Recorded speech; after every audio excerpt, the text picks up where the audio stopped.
Mic ऊपर करो Khan mobile पीछे कर लो भाजी केड़ा मोबाइल पीछे करो यार रोल है भाई मैडम मैक किधर रखा है की चल रहा है आजकल की लोगों के नाल थोड़ी ज़्यादा नहीं जी अजकल देखो संघर्ष तो साडा चल ही रहा फिर एक पंजाब का पोलीटिकल सिनैरियो है जिहड़ा ਉਹਨੂੰ भी दरकिनार नहीं किया जा सकता क्योंकि ਜਿਹੜੇ ਹਾਲਾਤ ਆ ਇਹ ਕਿਸੇ ਨਾ ਕਿਸੇ ਸਪੈਸ਼ਲ ਤਰ੍ਹਾਂ ਦੇ ਇੱਕ ਸਿਸਟਮ ਦੀ ਦੇਣ ਸੋ ਸਾਡਾ ਸੰਘਰਸ਼ ਆ ਜਿਹੜਾ ਕਿਸਾਨੀ ਸੰਘਰਸ਼ ਪ੍ਰਾਇੋਰਟੀ ਤਾਂ ਉਹ ਆ ਸਾਡੀ ਤਰਜੀਹ ਉਹ ਆ ਪਿੰਡਾਂ 'ਚ ਜਾ ਕੇ ਸਾਡੇ ਬੰਦਿਆਂ ਨੂੰ ਲਾਮਬੰਦ ਕਰ ਰਹੇ ਆ ਸਾਰਿਆਂ ਨੂੰ ਨਾਲ ਜੋੜ ਰਹੇ ਆ ਦੂਜੀ ਗੱਲ ਇੱਕ ਪੋਲੀਟੀਕਲ ਸਟਰਕਚਰ ਨੂੰ ਵੀ ਮੈਨੂੰ ਲੱਗਦਾ ਸਾਨੂੰ ਰੀਸਟਰਕਚਰ ਕਰਨਾ ਪਊਗਾ ਜੋ ਪੰਜਾਬ ਦਾ ਸੋ ਇਹਦੇ ਲਈ ਸਾਡੇ ਲੋਕਾਂ ਨੂੰ ਜਾਗਰੂਕ ਹੋਣਾ ਆਪਦੀ ਰਿਸਪੌਂਸਿਬਿਲਿਟੀ ਨੂੰ ਸਮਝਣਾ ਤੇ ਫਿਰ ਇਕੱਠੇ ਹੋ ਕੇ ਕੋਈ ਨਾ ਕੋਈ ਹੰਭਲਾ ਮਾਰਨਾ ਇਹ ਬੜਾ ਜ਼ਰੂਰੀ ਹੈ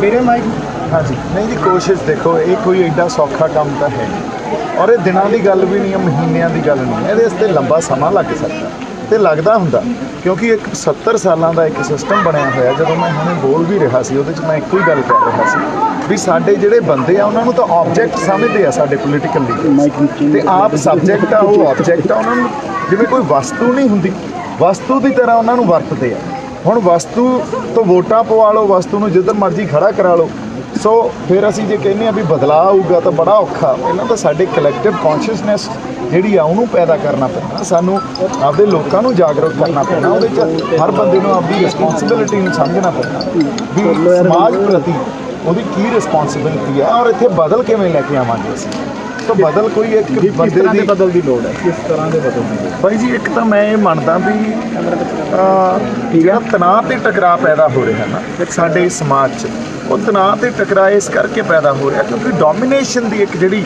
ਇੱਕ ਬੇਸਿਕ ਇਨਸਟਿੰਕਟ ਆ ਨਾ ਉਹ ਡੋਮੀਨੇਟ ਹਰ ਵਰਗ ਹਰ ਜਥੇਬੰਦੀ ਹਰ ਪੋਲੀਟੀਕਲ ਪਾਰਟੀ ਡੋਮੀਨੇਟ ਕਰਨਾ ਚਾਹੁੰਦੀ ਹੈ ਸੋ ਜਦੋਂ ਤੱਕ ਸਾਡੇ ਅੰਦਰ ਅਸੀਂ ਸਾਰਥਕਤਾ ਦੀ ਗੱਲ ਨਹੀਂ ਕਰਾਂਗੇ ਜਦੋਂ ਤੱਕ ਇੱਕ ਟੋਟਲ ਡੈਮੋਕ੍ਰੇਟਾਈਜੇਸ਼ਨ ਦੀ ਗੱਲ ਨਹੀਂ ਕਰਾਂਗੇ ਜਦੋਂ ਤੱਕ ਅਸੀਂ ਜੇ ਕੋਈ ਬਦਲ ਦੀ ਗੱਲ ਕਰੂਗਾ ਉਹਨੂੰ ਜਾਂ ਤਾਂ ਫਿਰਕੂ ਟੈਗ ਦੇ ਦਿਓ ਜਾਂ ਉਹਨੂੰ ਇਹ ਕਹਿ ਦਿਓ ਵੀ ਇਹ ਤਾਂ ਐਂਟੀ ਸੋਸ਼ਲ ਆ ਜਾਂ ਐਂਟੀ ਨੈਸ਼ਨਲ ਆ ਇਹ ਟੈਗ ਦਿੰਦੇ ਰਹਿੰਦੇ ਆ ਤੁਹਾਨੂੰ ਐਗਜ਼ਿਸਟ ਹੀ ਨਹੀਂ ਕਰਦੇ ਤੁਹਾਡੀ ਸਪੇਸ ਨਹੀਂ ਦਿੰਦੇ ਤੁਹਾਨੂੰ ਸੋ ਜਦੋਂ ਤੱਕ ਅਸੀਂ ਇਹਨਾਂ ਆਪਦੀ ਸਪੇਸ ਨੂੰ ਕ੍ਰੀਏਟ ਕਰਕੇ ਆਪਦੇ ਕੁਛ ਬੰਦਿਆਂ ਨੂੰ ਸੱਚੀ ਹੋਈ ਨਾਲ ਇੱਕ ਕਲੈਕਟਿਵ ਕੌਨਸ਼ੀਅਸਨੈਸ ਪੈਦਾ ਕਰਕੇ ਨਾਲ ਨਹੀਂ ਜੋ ਤੋਰਾਂਗੇ ਤੇ ਫਿਰ ਇੱਕ ਟੋਟਲ ਡੈਮੋਕ੍ਰੇਟਾਈਜੇਸ਼ਨ ਦੀ ਗੱਲ ਨਹੀਂ ਕਰਾਂਗੇ ਉਦੋਂ ਤੱਕ ਜਿਵੇਂ ਅੱਜ ਕੱਲ੍ਹ ਮੇਰੇ ਤੇ ਫਿਰਕੂ ਟੈਗ ਲੱਗਣ ਲੱਗ ਗਈ ਵੀ ਇਹ ਤਾਂ ਸੰਤ ਜਰਨੈਲ ਸਿੰਘ ਭਿੰਡਰਾਲਿਆਂ ਦੀ ਗੱਲ ਕਰਦਾ ਜਾਂ ਤਾਂ ਇਹ ਤਾਂ ਸਿੱਖਾਂ ਦੀ ਗੱਲ ਕਰਦਾ ਹਾਲਾਂਕਿ ਇਹੋ ਜਿਹੀ ਕੋਈ ਗੱਲ ਹੈ ਨਹੀਂ ਮੈਂ ਕੱਲ੍ਹ ਨੂੰ ਕਿਸੇ ਵੀ ਸਾਡੇ ਵਰਗ ਤੇ ਕਿਤੇ ਵੀ ਧੱਕਾ ਕੋਈ ਸਰਕਾਰ ਕਰਦੀ ਹੈ ਮੈਂ ਨਾਲ ਖੜਾ ਹੋਊਂਗਾ ਸੋ ਜਦੋਂ ਆਪਾਂ ਬਦਲ ਦੀ ਗੱਲ ਕਰਦੇ ਹਾਂ ਆਪਾਂ ਇੱਕ ਸਾਰਥਕ ਸਮਾਜ ਦੀ ਗੱਲ ਕਰਦੇ ਹਾਂ ਅਸੀਂ ਜਦੋਂ ਪੜ੍ਹ ਲਿਖ ਜਾਂਦੇ ਹਾਂ ਨਾ ਤਾਂ ਪੜ੍ਹਨ ਲਿਖਣ ਦਾ ਮੇਨ ਮਕਸਦ ਸਾਡਾ ਇਹ ਹੁੰਦਾ ਕੋਈ ਚੰਗਾ ਬਦਲਾਅ ਲੈ ਕੇ ਆਈਏ अच्छा भाई तुम नौजवानों की गल करते हो यार माइक देवे पूरे फेस पे दिखी नहीं फेस राजनीति तो बाहर देखो तुम जी राजनीति की गल करते हो ना वो गल कर रहे हो मेन स्ट्रीम पॉलिटिक्स की वोटां की पॉलिटिक्स मोबाइल थोड़ा है ना मेन स्ट्रीम पॉलिटिक्स ते जिहड़ी आपां मान लो एक कॉन्फ्लिक्ट पॉलिटिक्स कर रहे हैं सिस्टम नाल कॉन्फ्लिक्ट अपना एक है ना ये भी राजनीति है राजनीति के भी वक्रे वक्रे वहण हुंदे आ और आपां नूं मेन स्ट्रीम च भी आउणा पऊगा ਆਪਾਂ ਨੂੰ ਸੋਸ਼ਲ ਇੱਕ ਰੀਸਟਰਕਚਰਿੰਗ ਵੀ ਕਰਨੀ ਪਊਗੀ ਔਰ ਇਹ ਗੱਲ ਤੁਹਾਡੀ ਪੱਕੀ ਆ ਵੀ ਬਿਨਾਂ ਇਹਦੇ 'ਚ ਅੰਦਰ ਵੜੇ ਹੋਏ ਜੇ ਅਸੀਂ ਕਹਾਂਗੇ ਬਾਹਰੋਂ ਬੈਠੇ ਅਸੀਂ ਕੋਈ ਬਦਲ ਲੈ ਆਵਾਂਗੇ ਇਹ ਤਾਂ ਹੋ ਨਹੀਂ ਸਕਦਾ ਸਾਨੂੰ ਕਈ ਤਰ੍ਹਾਂ ਦੀਆਂ ਮੂਵਮੈਂਟਸ ਇਕੱਠੀਆਂ ਖੜੀਆਂ ਕਰਨੀਆਂ ਪੈਣਗੀਆਂ ਗੱਲ ਕਰਦੇ ਹੋ नहीं मैं तो राजनीति का पार्टी बनया हूँ राजनीति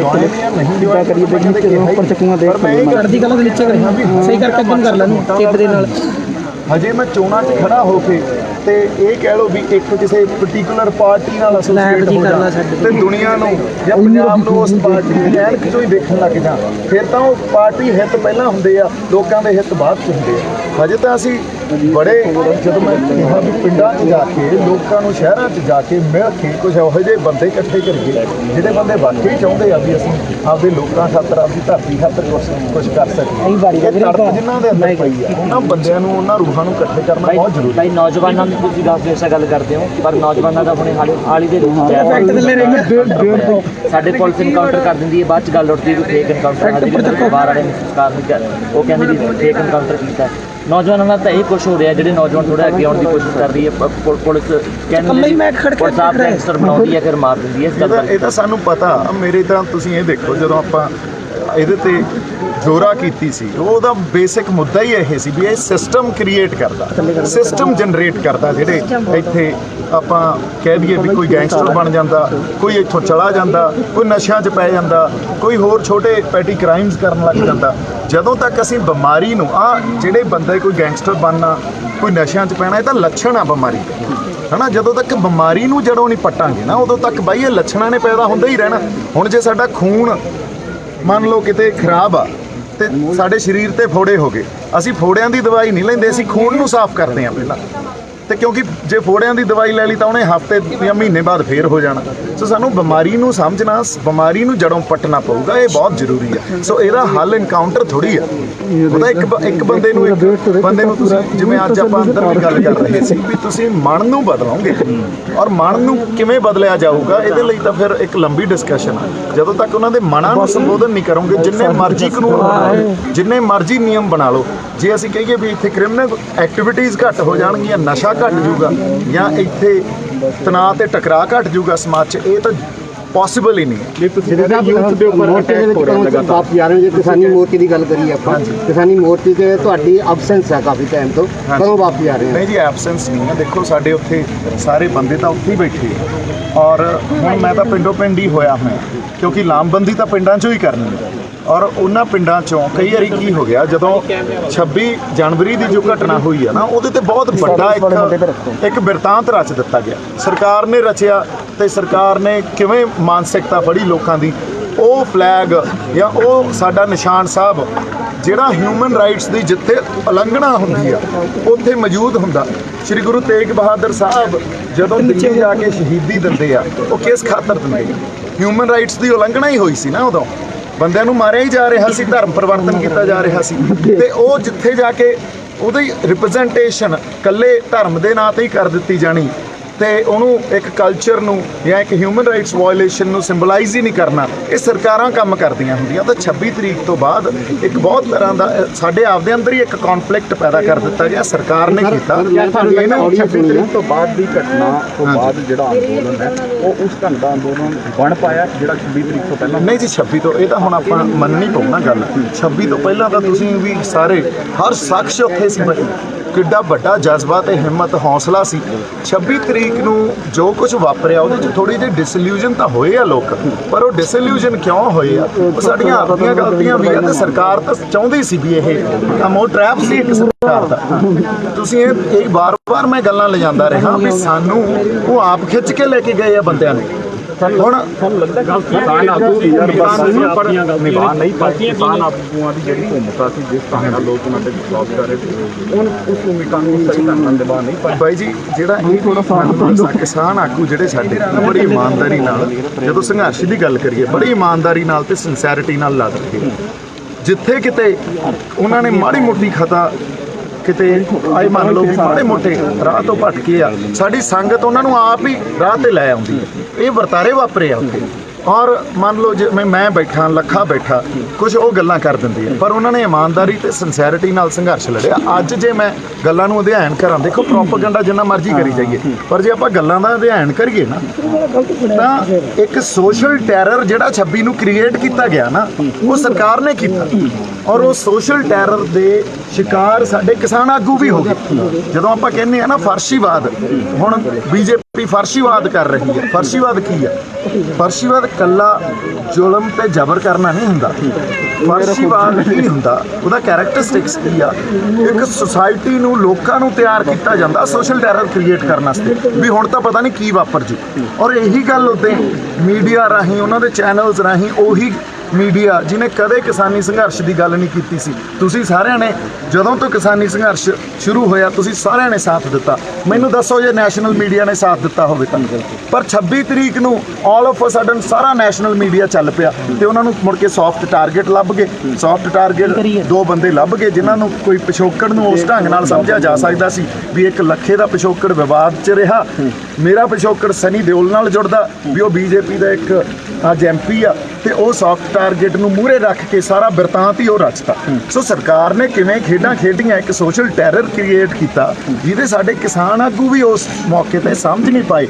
ਅੱਜ ਉਹ ਅਸੀਂ ਕੋਈ ਵੀ ਨਹੀਂ ਸਮਝ ਪਾਇਆ, ਬੜੀ ਜਲਦੀ ਹੋਈ ਆ ਸਾਰੀ ਗੱਲ।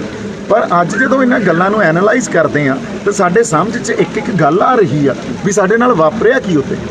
ਹੁਣ ਕਿਹਾ ਜਾ ਰਿਹਾ ਕਿ ਜਿਹੜੀ ਪੋਲੀਟੀਕਲ ਪਾਰਟੀਆਂ ਨੇ, ਖਾਸ ਕਰਕੇ ਜਿਹੜੀ ਵਿਰੋਧੀ ਧਿਰ ਨੇ, ਉਸ ਨੂੰ ਵੀ ਇਸ ਕਿਸਾਨੀ ਸੰਘਰਸ਼ ਨਾਲ ਜੋੜਨ ਦੀ ਲੋੜ ਹੈ ਤਾਂ ਕਿ ਸਰਕਾਰ ਤੇ ਹੋਰ ਦਬਾਅ ਪੈਂਦਾ ਹੋਇਆ ਨਜ਼ਰ ਆਵੇ। ਬਾਈ ਜੀ ਗੱਲ ਇਹ ਆ ਵੀ ਅੱਜ ਵਿਰੋਧੀ ਧਿਰ ਤਾਂ ਕੋਈ ਰਹਿ ਹੀ ਨਹੀਂ ਗਈ ਨਾ। ਤੁਸੀਂ ਦੇਖੋ ਜੇ ਵਿਰੋਧੀ ਧਿਰ ਕਿਸੇ ਵੇਲੇ ਜੇ ਬੀਜੇਪੀ ਸੈਂਟਰ 'ਚ ਤਾਂ ਕਾਂਗਰਸ ਹੁੰਦੀ ਸੀ, ਕਾਂਗਰਸ ਕਿੱਥੇ ਐਗਜ਼ਿਸਟੈਂਸ ਆ ਪੰਜਾਬ 'ਚ? ਚਲੋ ਸੂਬੇ ਲੈਵਲ ਤੇ ਹੈਗੀ ਆ ਪਰ ਨੈਸ਼ਨਲ ਲੈਵਲ ਤੇ ਐਗਜ਼ਿਸਟੈਂਸ ਸਾਨੂੰ ਦਿਖਦੀ ਆ। ਵਿਰੋਧੀ ਧਿਰ ਹੁਣ ਜਿਹੜੀਆਂ ਨਾ ਉਹ ਰੀਜਨਲ ਪਾਰਟੀਆਂ ਬਣ ਗਈਆਂ, ਜਿਵੇਂ ਮਮਤਾ ਬੈਨਰਜੀ ਅੱਜ ਉਹ ਵਿਰੋਧੀ ਧਿਰ ਬਣ ਕੇ ਉੱਭਰੇ ਆ, ਹੈਨਾ। ਸੋ ਇਸ ਲਈ ਤੁਸੀਂ ਇਹ ਦੇਖੋ ਕਿਸੇ ਵੇਲੇ ਇਹ 1983 ਤੋਂ ਪਹਿਲਾਂ ਇਹ ਗੱਲ ਵਾਪਰੀ ਸੀ ਜਦੋਂ ਰੀਜਨਲ ਪਾਰਟੀਆਂ ਇੱਕ ਵਿਰੋਧੀ ਧਿਰ ਬਣ ਕੇ ਬੜੇ ਸਟਰੋਂਗ ਹੋਲਡ ਰੱਖਦੀਆਂ ਸੀ। ਹੁਣ ਉਹੀ ਦੁਬਾਰਾ ਹਿਸਟਰੀ ਰਿਪੀਟ ਹੋਊਗੀ, ਚਾਹੇ ਪੰਜਾਬ ਹੋਵੇ, ਚਾਹੇ ਉਹ ਕੋਈ ਹੋਰ ਸਟੇਟ ਹੋਣ, ਚਾਹੇ ਸਾਊਥ ਦੇ ਸਟੇਟ ਹੋਣ। ਹੁਣ ਵੈਸਟ ਬੰਗਾਲ ਹੋ ਗਿਆ, ਵਿਰੋਧੀ ਧਿਰ ਦੇ ਇੱਥੋਂ ਲੀਡਰ ਪੈਦਾ ਹੋਣਗੇ ਕਿਸੇ ਵੇਲੇ। ਜੋ ਫਾਰਕ ਅਬਦੁੱਲਾ, ਜੋ ਆਪਾਂ ਕਹਿ ਦੋ ਵੀ ਉਧਰੋਂ ਵੈਸਟ ਬੰਗਾਲ ਚੋਂ ਜੋ ਲੀਡਰ ਨਿਕਲਦੇ ਸੀ ਜਾਂ ਤਾਮਿਲਨਾਡੂ ਚੋਂ ਨਿਕਲਦੇ ਸੀ, ਹਨਾ, ਉਹ ਬੰਦੇ ਉਦੋਂ ਵਿਰੋਧੀ, ਜਾਂ ਸ਼ਰਦ ਯਾਦਵ ਉਦੋਂ ਨਿਕਲੇ, ਹੋਰ ਬੜੇ ਬੰਦੇ ਨਿਕਲੇ ਆ, ਤਾਂ ਉਹ ਬੰਦੇ ਵਿਰੋਧੀ ਧਿਰ ਦੀ ਤਰ੍ਹਾਂ ਇੱਕ ਪ੍ਰੈਜ਼ੈਂਸ ਹੁੰਦੀ ਸੀ। ਹੁਣ ਰੀਜਨਲ ਪਾਰਟੀਆਂ ਦੀ ਇੱਕ ਵਿਰੋਧੀ ਧਿਰ ਦੇ ਵੱਲੋਂ ਪ੍ਰੈਜ਼ੈਂਸ ਹੋਊਗੀ ਬਹੁਤ ਆਉਣ ਵਾਲੇ ਸਮੇਂ 'ਚ। ਸਰ ਇੱਕ ਵੀਡੀਓ 'ਚ ਤੁਸੀਂ ਅਕਾਲੀ ਦਲ ਬਾਰੇ ਗੱਲ ਕੀਤੀ ਹੈ ਸਰ, ਕੋਪ ਦੇਖਦੇ ਹੋ ਬਾਈ ਜੀ? ਕੌਨਫਲਿਕਟ ਪੋਲਿਟਿਕਸ 2022 'ਚ ਨਾ ਜੋ ਪੰਜਾਬ ਦੇ ਅਸਲ ਮੁੱਦੇ ਆ ਉਹਨਾਂ ਨੂੰ ਤੈਅ ਕਰੋ। ਕਿਉਂ ਲੋਕਾਂ 'ਚ ਇੱਕ ਚੇਤਨਾ ਇਸ ਲੈਵਲ ਪੱਧਰ ਤੱਕ ਆ ਚੁੱਕੀ ਆ ਔਰ ਕਿਸਾਨੀ ਸੰਘਰਸ਼ ਲੈ ਕੇ ਆਇਆ ਉਹ ਚੇਤਨਾ 2022 'ਚ। ਹੁਣ ਜਦੋਂ ਪੋਲਿਟਿਕਸ ਹੋਊਗੀ ਨਾ, ਜਾਂ ਜਿਹੜੀਆਂ ਪਾਰਟੀਆਂ ਪੋਲੀਟੀਕਲ ਪਾਰਟੀਆਂ ਆਪਦੇ ਮੁੱਦੇ ਚੋਣ ਮੁੱਦੇ ਡਿਸਾਈਡ ਕਰਨਗੀਆਂ, ਉਹ ਅਸਲ ਪੋਲਿਟਿਕਸ ਇਸ ਗੱਲ ਨੂੰ ਐਸਟੈਬਲਿਸ਼ ਕਰੂਗੀ ਪੰਜਾਬ ਦੇ ਅਸਲ ਮੁੱਦੇ ਕੀ ਆ ਤੇ ਉਹਨਾਂ ਤੇ ਤੁਸੀਂ ਰਾਜਨੀਤੀ ਕਿਵੇਂ ਕਰੋਗੇ। ਸਿੱਧੂ ਸਾਹਿਬ, ਅਕਾਲੀ ਦਲ ਨੇ ਬੀਜੇਪੀ ਦੇ ਪੈਰ ਲਾਏ ਆ ਪੰਜਾਬ ਦੇ ਵਿੱਚ। ਤੁਸੀਂ ਥੋੜੇ ਦਿਨ ਪਹਿਲਾਂ ਇੱਕ ਆਡੀਓ ਵਾਇਰਲ ਹੋਈ ਸੀ ਤੁਹਾਡੀ, ਤੁਸੀਂ ਕਿਹਾ ਸੀ ਵੀ ਅਕਾਲੀ ਦਲ ਤੋਂ ਆਸ ਕੀਤੀ ਜਾ ਸਕਦੀ ਹੈ, ਉਹਦੇ ਬਾਰੇ ਸਹੀ ਸੋਚਿਆ ਜਾ ਸਕਦਾ, ਕੀ ਰੀਜ਼ਨ ਹੈ? ਨਹੀਂ ਜੀ, ਮੈਂ ਗੱਲ ਕੀ ਕਹੀ ਸੀ ਉਹ ਆਪਾਂ ਦੇਖਦੇ ਹਾਂ। ਕਈ ਵਾਰੀ ਨਾ ਸਾਨੂੰ ਗੱਲਾਂ ਦੇ ਮਤਲਬ ਸਮਝ ਨਹੀਂ ਆਉਂਦਾ, ਅਸੀਂ ਆਪਦੇ ਹਿਸਾਬ ਨਾਲ ਮਤਲਬ ਉਹਦੇ ਕੱਢੀ ਜਾਂਦੇ ਰਹਿੰਦੇ ਹਾਂ। ਮੈਂ ਇਹ ਗੱਲ ਕਹੀ ਸੀ ਵੀ ਸਾਨੂੰ ਇੱਕ ਸਟਰੋਂਗ ਖੇਤਰੀ ਰੀਜਨਲ ਪਾਰਟੀ ਪੈਦਾ ਕਰਨੀ ਪੈਣੀ ਹੈ। ਕਿਸੇ ਵੇਲੇ ਇਹ ਕੰਮ ਤੁਸੀਂ ਅਕਾਲੀ ਦਲ ਨੂੰ ਸਿਰਫ ਅਕਾਲੀ ਦਲ ਬਾਦਲ ਤੱਕ ਸੀਮਤ ਨਾ ਰੱਖੋ।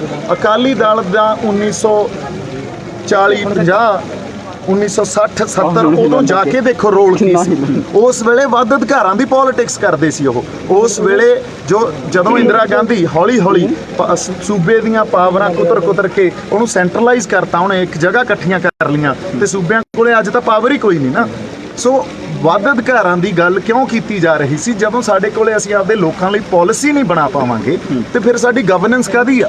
ਅਸੀਂ ਇੱਥੇ ਕੋਈ ਨਗਰਪਾਲਿਕਾ ਵਾਲੇ ਉਹਦੇ ਥੋੜੀ ਮੰਨਣ ਆਏ ਆ ਅਸੀਂ ਤਾਂ। ਜੇ ਪਰ ਅੱਜ ਦੀ ਡੇਟ ਦਾ ਕਰੈਕਟਰ ਅਕਾਲੀ ਦਲ ਦਾ ਜੇ ਦੇਖੀਏ, ਜਿਹੜਾ ਵੱਧ ਅਧਿਕਾਰਾਂ ਵਾਲਾ ਮੰਗ ਆ, ਫੈਡਰਲਿਜ਼ਮ ਦੀ ਮੰਗ ਆ, ਉਹਤੇ ਅਕਾਲੀ ਦਲ ਖੜਾ ਲੱਗਦਾ ਤੁਹਾਨੂੰ? ਨਹੀਂ, ਹਜੇ ਤਾਂ ਕੋਈ ਵੀ ਨਹੀਂ ਖੜਾ। ਆਪਾਂ ਗੱਲ ਜੇ ਕਹੀਏ ਅੱਜ ਉਹਦੇ ਤੇ ਤਾਮਿਲਨਾਡੂ ਖੜਾ, ਉਹਦੇ ਤੇ ਮਹਾਰਾਸ਼ਟਰ ਖੜਾ, ਉਹਦੇ ਤੇ ਹੋਰ ਬੜੇ ਸਟੇਟ ਖੜੇ ਆ। ਪੰਜਾਬ ਨੇ ਜੋ ਇੱਕ ਆਪਦੀ ਨੈਸ਼ਨਲ ਲੈਵਲ ਤੇ ਰੀਜਨਲ ਪੋਲਿਟਿਕਸ ਦੀ ਸਪੇਸ ਸੀ ਉਹ ਗਵਾ ਚੁੱਕਿਆ ਪੰਜਾਬ ਬੜੇ ਸਮਾਂ ਪਹਿਲਾਂ। ਹੁਣ ਜਿਹੜੀ ਪਾਰਟੀ ਆਪਾਂ ਪੈਦਾ ਕਰੀਏ ਉਹ ਆਪਣੀ ਨੈਸ਼ਨਲ ਸਪੇਸ ਨੂੰ ਵੀ ਲਵੇ ਤੇ ਇੰਟਰਨੈਸ਼ਨਲ ਸਪੇਸ ਨੂੰ ਵੀ ਲਵੇ। ਸੋ ਸਾਨੂੰ ਬੜੇ ਇਸੇ ਕਰਕੇ ਮੈਂ ਹਮੇਸ਼ਾ ਕਹਿੰਦਾ ਸਾਨੂੰ ਆਪਦਾ ਇੰਟੈਲੈਕਚੁਅਲ ਕੈਲੀਬਰ ਆ ਜਿਹੜਾ ਉਹ ਚੱਕਣਾ ਪਊਗਾ, ਰਾਜਨੀਤਿਕ ਸਮਝ ਨੂੰ ਵੀ ਉੱਤੇ ਚੱਕਣਾ ਪਊਗਾ, ਕਲੈਕਟਿਵ ਕੌਨਸ਼ੀਅਸਨੈਸ ਪੈਦਾ ਕਰਨੀ ਪਊਗੀ, ਫਿਰ ਸਾਨੂੰ ਮਸਲਿਆਂ ਦਾ ਸਮਝ ਆਉਣੀ ਹੈ, ਫਿਰ ਕੋਈ ਹੱਲ ਕਰਨਾ। ਨੂੰ ਇੱਕ ਤੁਹਾਡਾ ਲੈਕਚਰ ਮੇਰੇ ਕੋਲ ਆਡੀਓ ਪਈ ਆ, ਹੋਰ ਤੁਸੀਂ ਸਟੇਜ ਤੇ ਇੱਕ ਗੱਲ ਕੀਤੀ ਸੀ, ਹਾਲਾਂਕਿ ਤੁਸੀਂ ਬਾਅਦ ਵਿੱਚ ਉਸ ਗੱਲ ਤੋਂ ਮੁੱਕਰੇ ਨਹੀਂ ਹੈ, ਅਸੀਂ ਚਾਹੁੰਦੇ ਹਾਂ ਖਾਲਿਸਤਾਨ। ਨਹੀਂ, ਉਹ ਆਡੀਓ ਪਈ ਆ ਮੇਰੇ ਕੋਲ। ਹਾਂ ਪਈ ਆ, ਪਰ ਉਹ ਤੁਸੀਂ ਸੁਣੋ। ਮੈਂ ਇਹ ਗੱਲ ਨਹੀਂ ਕਹੀ, ਨਹੀਂ ਜੀ ਭਾਈ, ਮੈਂ ਇਹ ਨਹੀਂ ਕਹੀ ਵੀ ਅਸੀਂ ਚਾਹੁੰਦੇ ਹਾਂ। ਤੁਸੀਂ ਗੱਲ ਨੂੰ ਸਮਝੋ। ਚਾਹੇ ਹਿੰਦੂ ਰਾਸ਼ਟਰ ਦੀ ਗੱਲ ਆ, ਚਾਹੇ ਖਾਲਿਸਤਾਨ ਦੀ ਗੱਲ ਆ, ਉਹ ਹੈ ਕੀ? ਉਹ ਲੋਕਾਂ ਦੇ ਮਨਾਂ 'ਚ ਪਈ ਹੋਈ ਭਾਵਨਾ, ਕਈਆਂ ਦੇ ਮਨਾਂ 'ਚ ਹਿੰਦੂ ਰਾਸ਼ਟਰ ਦੀ ਭਾਵਨਾ ਪਈ ਆ, ਕਈਆਂ ਦੇ ਮਨਾਂ 'ਚ ਖਾਲਿਸਤਾਨ ਦੀ ਭਾਵਨਾ ਪਈ ਆ, ਇੱਕ ਐਸਪੀਰੇਸ਼ਨ। ਹੁਣ ਜਦੋਂ ਭਾਵਨਾ ਪਈ ਆ ਤਾਂ ਸਾਡਾ ਕਾਨੂੰਨ ਇਹ ਕਹਿੰਦਾ ਵੀ ਕੋਈ ਵੀ ਭਾਵਨਾ ਜੇ ਹੋਵੇ ਨਾ ਉਹਨੂੰ ਤੁਸੀਂ ਪੀਸਫੁਲੀ। ਭਾਵਨਾ ਦੇ ਖਿਲਾਫ ਨਹੀਂ ਸਰ ਗੱਲ ਕਰ ਰਿਹਾ ਮੈਂ ਕਹਿੰਦਾ ਵੀ ਕਿਸਾਨ ਮੋਰਚੇ ਦੀ ਸਟੇਜ ਤੋਂ ਕਿਸਾਨ ਮੋਰਚੇ ਦੀ ਸਟੇਜ ਤੇ ਨਹੀਂ, ਉੱਥੇ ਕਿਸਾਨ ਮੋਰਚੇ 'ਚ ਬੁਲਾਰਿਆਂ ਨੇ ਕਿੱਥੋਂ ਤੱਕ ਦੇ ਸਫ਼ਰ ਕੀਤੇ ਆ, ਇਹ ਅਸੀਂ ਗੱਲ ਸਮਝ ਗਏ। ਉਹ ਕਿਸਾਨ ਮੋਰਚੇ ਦੀ ਸਟੇਜ ਤੋਂ ਬੜੇ ਸਫ਼ਰ ਹੋਏ ਆ, ਬੜੇ ਦੂਰ ਵੱਧ ਅਧਿਕਾਰਾਂ ਦੇ ਕਹਿ ਲਓ, ਨੈਸ਼ਨਲ ਇੰਟਰਨੈਸ਼ਨਲ ਪੋਲਿਟਿਕਸ ਕਹਿ ਲਓ, ਬੜੇ ਸਫ਼ਰ ਹੋਏ ਆ। ਉਹੀ ਇੱਕ ਸਫ਼ਰ ਸੀ। ਮੈਂ ਇੱਕ ਗੱਲ ਸਮਝਾਉਣ ਦੀ ਕੋਸ਼ਿਸ਼ ਇਹ ਕਰ ਰਿਹਾ ਸੀ, ਜਿਹੜੀ ਇੱਕ ਐਸਪੀਰੇਸ਼ਨ ਹੁੰਦੀ ਆ ਨਾ, ਮੈਚੁਰ ਡੈਮੋਕ੍ਰੇਸੀਜ਼ ਆ ਜਿਹੜੀਆਂ, ਮੈਚੁਰ ਡੈਮੋਕ੍ਰੇਸੀ, ਇੱਕ ਆਪਣਾ ਦੇਸ਼ ਇੱਕ ਮੈਚੁਰ ਡੈਮੋਕ੍ਰੇਸੀ ਹੈ ਨਾ, ਉਹ ਇਹਨਾਂ ਐਸਪੀਰੇਸ਼ਨਸ ਨੂੰ ਬੜੀ ਮੈਚੁਰਿਟੀ ਨਾਲ ਡੀਲ ਕਰਦੀਆਂ, ਇਹਨਾਂ ਤੇ ਜ਼ਬਰ ਜਾਂ ਜ਼ੁਲਮ ਨਹੀਂ ਕਰਦੀਆਂ। ਇਹ ਤਾਂ ਇੱਕ ਪੀਸਫੁਲ ਐਸਪੀਰੇਸ਼ਨ ਹੈ, ਔਰ ਪੀਸਫੁਲ ਐਸਪੀਰੇਸ਼ਨ ਸਾਡਾ ਕਾਨੂੰਨ ਕਹਿੰਦਾ ਵੀ ਦੇयर is no harm in it and it is not against the law। ਸੋ ਗੱਲ ਇਹ ਸੀ, ਇਸ ਗੱਲ ਤੋਂ ਮੈਂ ਕੋਈ ਵੀ ਕਹੀ ਹੋਈ ਗੱਲ ਤੋਂ ਜੇ ਗਲਤ ਕਹੀ ਹੋਈ ਤਾਂ ਬੰਦਾ ਮਾਫੀ ਮੰਗ ਲੈਂਦਾ, ਤੇ ਜੇ ਸਹੀ ਕਹੀ ਆ ਫਿਰ ਸਹੀ ਆ, ਫਿਰ ਮੈਂ ਮੁੱਕਰਦਾ ਨਹੀਂ ਕਦੇ। ਮੈਂ ਤੁਹਾਨੂੰ ਸੱਚੀ ਇਹ ਗੱਲ ਦੱਸ ਰਿਹਾ। ਹਾਂਜੀ, ਤੁਸੀਂ ਇੱਕ ਵਾਰ ਇਹ ਵੀ ਕਿਹਾ ਸੀਗਾ ਕਿ ਵੀ ਕਿਸਾਨਾਂ ਦੀ ਕਈ ਬੋਲਾਂ ਹੈ ਜੇ ਮੈਂ ਖੋਲਣ ਤੇ ਆ ਗਿਆ ਤਾਂ ਮੈਂ ਬਹੁਤ ਕੁਝ ਖੋਲ ਦੂੰਗਾ। ਬਿਲਕੁਲ ਪਤਾ ਕੀ ਹੁੰਦਾ, ਇਹ ਵੀ ਮੈਂ ਤੁਹਾਨੂੰ ਗੱਲ ਦੱਸਦਾ। ਉਹਨਾਂ ਦਾ ਪਾਸਟ, ਜਿਵੇਂ ਸਾਡਾ ਪਾਸਟ ਕਈ ਵਾਰੀ ਮੈਂ ਕਹੋ ਵੀ ਸਨੀ ਦਿਓਲ ਬਾਈ ਦੀ ਚੋਣ ਵੇਲੇ ਉਹਨਾਂ ਦੇ ਚੋਣਾਂ 'ਚ ਆ ਕੇ ਖੜਾ ਹੋ ਗਿਆ ਤੇ ਮੈਨੂੰ ਬੀਜੇਪੀ ਨਾਲ ਜੋੜੋ, ਹੋਰ ਤਾਂ ਕੋਈ ਆਧਾਰ ਨਹੀਂ ਹੈ ਨਾ ਕਿਸੇ ਕੋਲ। ਕਈ ਸਾਡੇ ਲੀਡਰਾਂ ਦਾ ਪਾਸਟ ਵੀ ਉਹਨਾਂ ਤੇ ਸਵਾਲ ਚੱਕੇ ਜਾ ਸਕਦੇ ਆ, ਔਰ ਜਦੋਂ ਅਸੀਂ ਉਹੀ ਤਣਾਅ ਤੇ ਟਕਰਾ, ਕਿਉਂਕਿ ਸਾਡਾ ਫੋਕਸ ਪੁਆਇੰਟ ਆ ਉਹ ਸਰਕਾਰ ਤਾਂ ਚਾਹੁੰਦੀ ਨਹੀਂ ਸੀ ਵੀ ਬਣੇ, ਸਾਨੂੰ ਆਪਸ 'ਚ ਹੀ ਉਲਝਾਈ ਰੱਖਿਆ ਬੜਾ ਸਮਾਂ। ਤਾਂ ਜਦੋਂ ਇਹ ਗੱਲਾਂ ਨੂੰ ਬਾਹਰ ਬੈਠ ਕੇ ਸਮਝੇ ਆ ਹੁਣ, ਤਾਂ ਸਾਨੂੰ ਪਤਾ ਲੱਗਿਆ ਸਰਕਾਰ ਨੇ ਕਿਵੇਂ ਸਾਡੇ ਨਾਲ, ਸਾਡੀ ਮਾਨਸਿਕਤਾ ਨਾਲ ਵੀ ਉਹ ਖੇਡੇ ਆ, ਕਿਹੜੇ ਬੰਦੇ ਉਹਨਾਂ ਨੇ ਪਲਾਂਟ ਕੀਤੇ ਆ ਤੇ ਸਾਡੇ ਨਾਲ ਕੀਤਾ ਕੀ ਆ। ਸੋ ਉਸ ਵੇਲੇ ਜਦੋਂ ਇੱਕ ਚੱਲਦੇ ਅੰਦੋਲਨ 'ਚ ਜੋ ਜਿਸ ਤਰ੍ਹਾਂ ਦਾ ਇੱਕ ਰੌਂ ਬਣਿਆ ਹੁੰਦਾ, ਉਦੋਂ ਇਹ ਗੱਲ, ਔਰ ਇਹ ਮੈਨੂੰ ਲੱਗਦਾ ਇਹ ਤਾਂ ਮੈਂ ਉਦੋਂ ਕਹੀ ਸੀ ਜਦੋਂ ਮੈਂ ਰੂਪੋਸ਼ ਸੀ, ਜਦੋਂ ਪੁਲਿਸ ਮੇਰੇ ਮਗਰ ਪਈ ਹੋਈ ਆ, ਸਾਰੀ ਖਲਕਤ ਹੀ ਉਲਟ ਹੋ ਗਈ। ਸੋ ਮੇਰੀ ਮਾਨਸਿਕਤਾ ਸਮਝ ਸਕਦੇ ਹੋ ਤੁਸੀਂ ਵੀ ਜੇ ਉਦੋਂ ਇਹ ਸੀ ਵੀ ਜੇ ਮੈਨੂੰ ਗਦਾਰ ਕਹੀ ਜਾਂਦੇ, ਜਿਹੜੇ ਬੰਦੇ ਨੇ ਦਿਨ ਰਾਤ ਤੁਹਾਨੂੰ ਦੇਤਾ, ਤੇ ਜੇ ਮੈਂ ਤੁਹਾਡੀਆਂ ਪੋਲਾਂ ਖੋਲ੍ਹਣ ਆ ਗਿਆ ਤਾਂ ਫਿਰ ਮੈਂ ਕੁਝ ਵੀ ਬਹੁਤ ਕੁਝ ਸਾਹਮਣੇ ਲਿਆ ਸਕਦਾ। ਉਹ ਇੱਕ ਵੱਖਰਾ ਸਮਾਂ ਤੇ ਵੱਖਰੀ ਮਾਨਸਿਕਤਾ ਸੀ। ਇਹਨੂੰ ਤੁਸੀਂ ਪੱਥਰ ਤੇ ਲਕੀਰਾਂ ਨਾ ਸਮਝਿਆ ਕਰੋ। ਅੱਜ ਆਪਾਂ ਜਿੱਥੇ ਖੜੇ ਆ ਬੜਾ ਸਾਰਥਕ ਸਮਾਂ, ਮਾਨਸਿਕਤਾ ਵੱਖਰੀ ਹੈ। ਸੋ ਸਾਡੇ ਆਗੂ ਸਤਿਕਾਰਯੋਗ ਆ, ਅਸੀਂ ਉਹਨਾਂ ਦੀ ਪਾਰਲੀਮੈਂਟ ਵੱਲ ਕੂਚ ਕਰਨ ਦੀਆਂ ਗੱਲਾਂ ਚੱਲਦੀਆਂ ਸੀ ਭਵਿੱਖ